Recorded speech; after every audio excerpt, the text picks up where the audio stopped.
ایران پر حالیہ حملے انتہائی افسوسناک اور اس پر دلی رنج ہے۔ خواجہ آصف کی جانب سے یہ کہا گیا ہے پاکستان نے ہر ممکن سفارتی اخلاقی طریقے سے ایران کی حمایت کی۔ اقوام متحدہ میں بھی پاکستان نے ایران پر حملے کی مذمت کی۔ پاکستان کی مذہبی جماعتوں اور عوام سے تحمل کی اپیل کی ہے۔ ہم سب کی ذمہ داری ہے ہم اپنے جذبات کو قابو میں رکھیں۔ قومی اتحاد اور استحکام ہی اس وقت پاکستان کی اصل طاقت ہے۔ آپ کو بتائیں کہ ایران پر حالیہ حملے انتہائی افسوسناک اور اس پر دلی رنج ہے۔ خواجہ آصف کی جانب سے یہ کہا گیا ہے۔ چیئرمین پاکستان علماء کونسل علامہ طاہر اشرفی کا ایرانی سپریم لیڈر آیت اللہ خامنائی کی شہادت پر اظہار افسوس۔ ویڈیو پیغام میں عوام سے صبر و تحمل کا مظاہرہ کرنے کی اپیل کر دی۔ کہا پرامن احتجاج ہر کسی کا حق ہے لیکن قومی املاک جلانا عقل مندی نہیں۔ کراچی میں پیش آنے والی صورتحال کو افسوسناک قرار دے دیا۔ اللہ خامنائی صاحب، ان پر حملہ، ان کی اور ان کے ساتھیوں کی شہادت، یہ پورے عالم اسلام کے لیے افسوسناک ہے۔ اس وقت پاکستان سمیت پوری دنیا میں احتجاج ہو رہا ہے۔ پاکستان میں احتجاج کرنے والے تمام ہمارے جو بھائی ہیں، بہنیں ہیں، مظاہرین ہیں، ان سے گزارش ہے کہ صبر، تحمل، بردباری، فہم، ادراک اور اتحاد وقت کی ضرورت ہے۔ میں تمام ملک بھر کے تمام مکاتب فکر کے علماء اور مشائخ سے اپیل کرتا ہوں، پاکستان علماء کونسل کی طرف سے، اس کی حلیف جماعتوں کی طرف سے، قومی پیغام امن کمیٹی کی طرف سے، کہ مظاہرین کو پرامن رکھنا، صبر و تحمل کا مظاہرہ کرنا، وَاعْتَصِمُوا بِحَبْلِ اللَّهِ جَمِيعًا وَلَا تَفَرَّقُوا کے حکم کے نیچے ایک دوسرے کے ساتھ اتحاد کا اظہار کرنا، یہ ہم سب کی ذمہ داری ہے۔ ہمارا دشمن یہ چاہتا ہے کہ پاکستان کے اندر بھی ایک بدنظمی ہو، ایک انتشار پیدا ہو، یہاں قتل و قتال ہو، لیکن ہمیں اپنے دشمن کی چالوں کو ناکام بنانا ہے۔ ہم نے پرامن احتجاج بھی کرنا ہے، انسانیات کی مذمت بھی کرنی ہے، لیکن اپنی وحدت اور اتحاد کو بھی برقرار رکھنا ہے اور کسی بھی طور پر تقسیم نہیں ہونا ہے۔ ایرانی نیشنل سیکیورٹی کونسل کے سربراہ علی لاریجانی کی امریکہ اور اسرائیل کو وارننگ۔ کل ہم نے امریکہ اور اسرائیل پر میزائل فائر کیا اور انہیں نقصان پہنچایا۔ علی لاریجانی کی جانب سے کہا گیا آج ہم ایسی طاقت سے ان پر وار کریں گے جو انہوں نے پہلے نہیں دیکھا ہوگا۔ علی لاریجانی کی جانب سے یہ وارننگ دی گئی ہے۔ ایرانی نیشنل سیکیورٹی کونسل کے سربراہ علی لاریجانی کی امریکہ اور اسرائیل کو وارننگ۔ کل ہم نے امریکہ اور اسرائیل پر میزائل فائر کیے اور انہیں نقصان پہنچایا۔ علی لاریجانی کی جانب سے کہا گیا آج ہم ایسی طاقت سے ان پر وار کریں گے جو انہوں نے پہلے کبھی نہیں دیکھا ہوگا۔ علی لاریجانی کی جانب سے یہ بھی کہا گیا ہے اسرائیل کو وارننگ دی گئی ہے، امریکہ اور اسرائیل کو ان کی جانب سے یہ وارننگ دی گئی ہے۔ انہوں نے کہا کہ آج ہم ایسی طاقت سے ان پر وار کریں گے جو انہوں نے پہلے کبھی نہیں دیکھا ہوگا۔ تو کل ہم نے امریکہ اور اسرائیل پر میزائل فائر کیے اور انہیں نقصان پہنچایا، علی لاریجانی کی جانب سے یہ بتایا گیا ہے، اور انہوں نے یہ وارننگ بھی دی ہے کہ آج ہم ایسی طاقت سے ان پر وار کریں گے جو انہوں نے پہلے نہیں دیکھا ہوگا، پہلے کبھی نہیں دیکھا ہوگا۔ ایرانی نیشنل سیکیورٹی کونسل کے سربراہ علی لاریجانی کی امریکہ اور اسرائیل کو وارننگ۔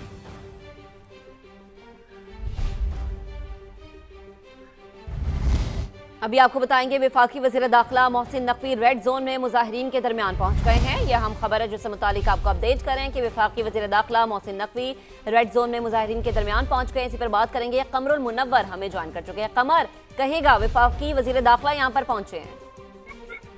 جی، وفاقی وزیر داخلہ کچھ ہی دیر پہلے یہاں ریڈ زون، ڈپلومیٹک انکلیو اور دیگر جو علاقے ہیں وہاں پر آئے۔ جو مظاہرین یہاں پر آئے ہوئے تھے اور ریڈ زون کے اندر پہنچ چکے تھے وہ ان کے درمیان بھی گئے اور ان سے یہ کہا کہ آپ کا احتجاج جو ہے وہ بجا ہے، لیکن اس کو اگر ریڈ زون کے باہر کیا جائے تو یہ زیادہ بہتر ہوگا۔ کوئی بھی شر پسند عناصر جو ہیں وہ آپ کے احتجاج کا فائدہ جو ہے وہ اٹھا کر جو ہے وہ ڈپلومیٹک انکلیو میں گھس سکتے ہیں، اور وہاں پر جو سیکیورٹی کا خدشہ ہے وہ بہت زیادہ ہے۔ ہم وہاں پر موجود جو دوسرے سیکیورٹی کے اہلکار تھے ان کی جانب سے دیکھا گیا کہ ان کو موجود وہ جتنا بھی یہاں پر لوگ تھے ان کو پیچھے ہٹایا گیا، تاہم اس نے بھی کچھ دیر یہاں پر رکے اور اس کے بعد سیکیورٹی کے حوالے سے احکامات جاری کرنے کے بعد وہاں سے روانہ ہو گئے۔ ابھی ریڈ زون کے اندر جو ہے بڑی تعداد میں جو مظاہرین ہیں وہ موجود ہیں، نہ صرف امبیسی روڈ بلکہ اس طرف جانے والے جو تمام راستے ہیں وہاں پر مظاہرین جو ہیں وہ موجود ہیں۔ آنے والے راستوں کے اوپر ابھی بھی کنٹینر جو ہے رکھے گئے اور کنٹینرز کو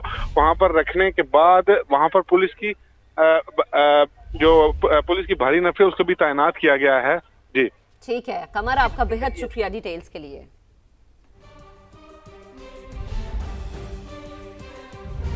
ایران پر حالیہ حملے انتہائی افسوسناک دلی رنج ہے۔ بلال اظہر کیانی نے کہا ہے کہ پاکستان نے ہر ممکن سفارتی اخلاقی طریقے سے ایران کی حمایت کی۔ وزیر مملکت نے کہا کہ اقوام متحدہ میں بھی پاکستان نے واضح طور پر ایران پر حملے کی مذمت کی۔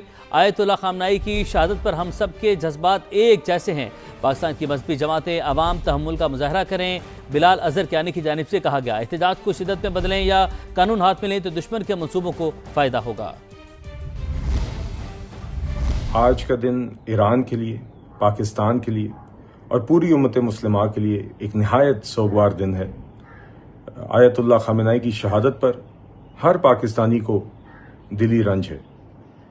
جیسے کہ آپ جانتے ہیں پاکستان نے ہر اخلاقی اور سفارتی طریقے سے ایران کی حمایت کی ہے۔ پاکستان نے اقوام متحدہ میں بھی دو ٹوک الفاظ میں ایران پر حملوں کی شدید مذمت کی ہے۔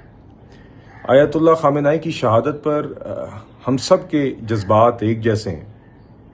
بس صرف اتنی گزارش ہے کہ جو ہمارے بہن بھائی بزرگ ان جذبات کا اظہار احتجاج کی صورت میں کر رہے ہیں وہ احتجاج ضرور کریں، مگر قانون کو اپنے ہاتھ میں نہ لیں اور ان احتجاجوں کو اپنے ملک میں نقصان کا سبب نہ بننے دیں۔ متحدہ عرب امارات پر ایرانی حملے غیر قانونی اور بلا جواز ہے۔ ریم الہاشمی کا ایسا کہنا ہے ہم اپنا دفاع کرنے کے لیے تیار ہیں لیکن امید ہے کہ نوبت نہیں آئے گی۔ ریم الہاشمی نے ایسا کہا ہے۔ متحدہ عرب امارات کی وزیر مملکت ریم الہاشمی کی CNN سے گفتگو ہوئی ہے۔ ہم پر میزائل برستے رہے تو ہم بھی ہاتھ پر ہاتھ دھرے نہیں بیٹھیں گے۔ ریم الہاشمی کا ایسا کہنا ہے بال اب ایران کے کورٹ میں ہے، وہ فیصلہ کرے کہ پڑوسیوں کے ساتھ کیا کرنا ہے۔ ریم الہاشمی کی جانب سے یہ بیان سامنے آیا ہے۔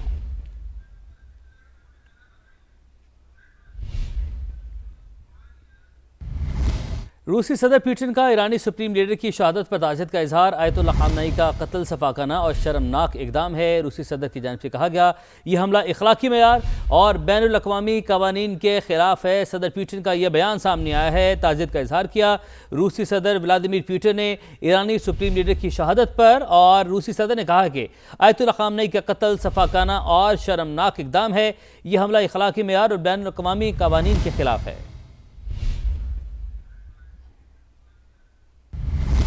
ایران میں حملوں پر چینی وزیر خارجہ وانگ ای کا رد عمل سامنے آیا ہے۔ مذاکرات کے دوران ایران پر حملہ ناقابل قبول ہے۔ چینی وزیر خارجہ کی جانب سے کہا گیا ہے فوجی کارروائیوں کو فوری روک دیا جائے، فریقین مذاکرات کی میز پر واپس آئیں۔ چینی وزیر خارجہ وانگ ای کی جانب سے بیان سامنے آیا ہے۔